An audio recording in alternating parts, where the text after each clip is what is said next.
come over here and get the camera. Yeah. Please. I haven't even touched it. I have no idea what the hell I'm talking about. It's like us. This here is a Turbo S, and apparently she's real fast. What do you guys do up to here?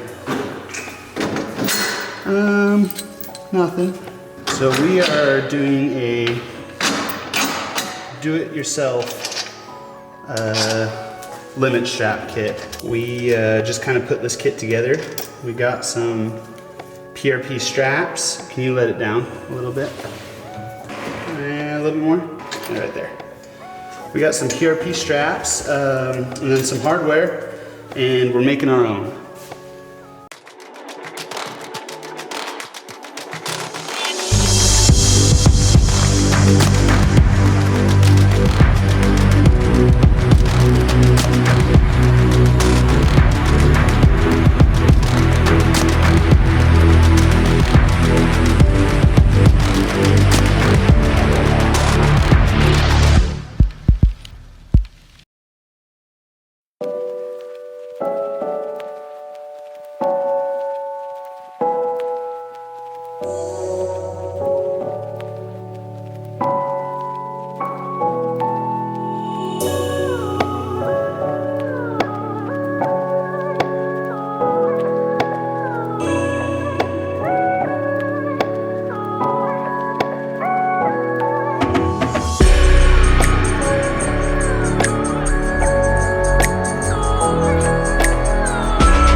Right now. Number one. Next time is right now. Whoa!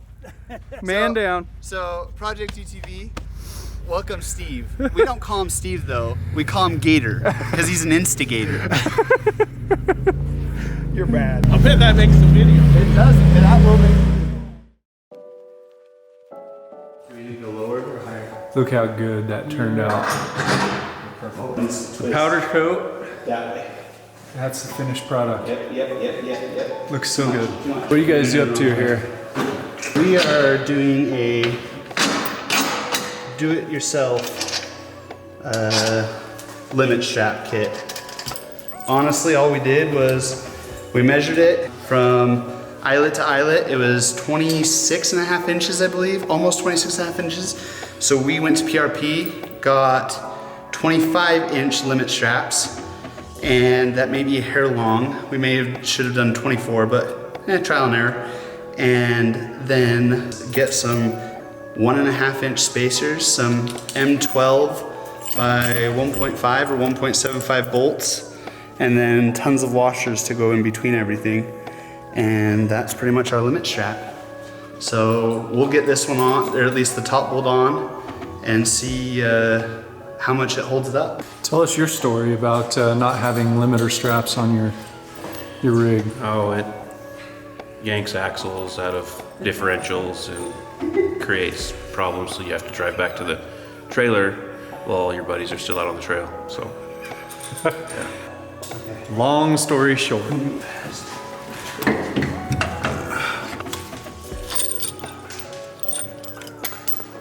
Well, there's nuts, or spacers, or washers, whatever you want to call them. Here we go. Boom. So we went on the back side, because there is just no room on the front side, especially in the Turbo S. Up a little bit. There you go. Should we show the people the difference really quick? Yeah. Let's get a front view.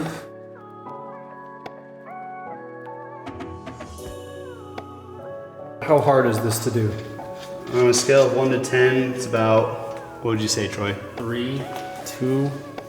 It's not super difficult. The hard part is getting to the upper shock mounts so that you can put on the straps up there.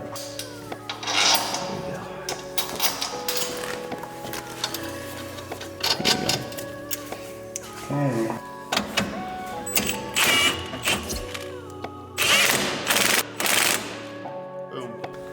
We may have gotten a little bit too long a strap. Generally, from my experience and what I've heard from others, is that you take off an inch for every 12 inches. So roughly, since we're a little bit over 24 inches, I just said, well, it's either a 24 or 25 inch strap.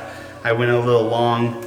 Maybe I was wrong. Maybe I should have done a 24 inch. But we'll try it out and we'll see.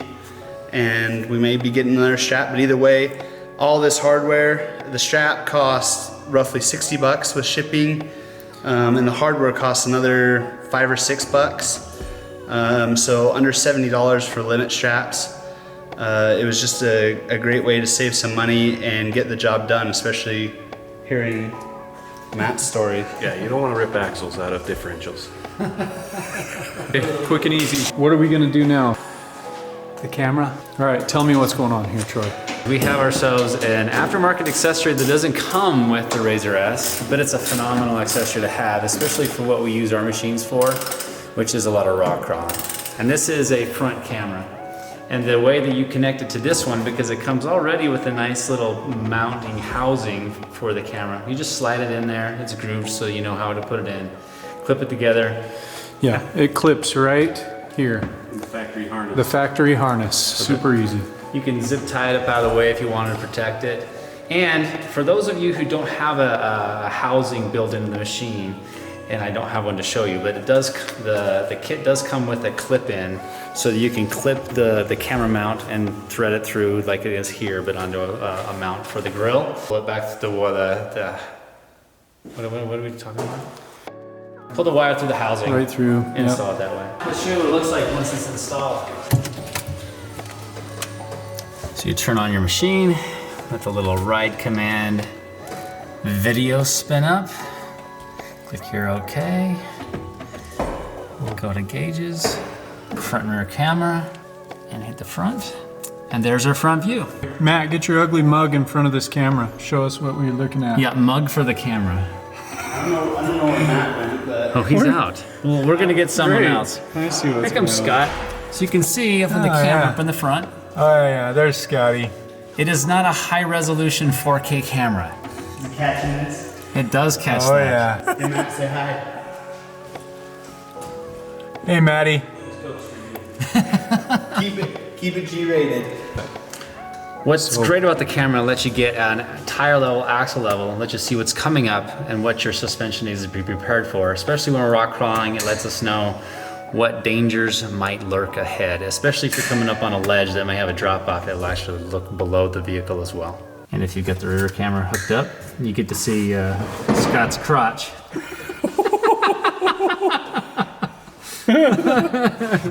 You like my moves? He's working it back there. Oh yeah. Did you use your front camera today? I did. Oh, yeah. Almost 24/7. So what's really cool about it is, as long as you're going under like 12 miles an hour, it will fade in. And then when you go fast, it fades out. Any day now. By the way, have you heard Scott's horn? Is it a little tiny, like, is it like a Looney Tunes horn? I kind of expect there to be like a Vespa around someplace. We need to put a train horn on these somehow. Oh yeah, that should be a project we do. I'm done. Everything can proceed now. So last time we were out riding with these guys, there's one real steep obstacle, and as you crest over the top of it, you have to take a hard right because there's about a 3-foot ledge just at the top. And had I had a front-facing camera, I would have been able to see that.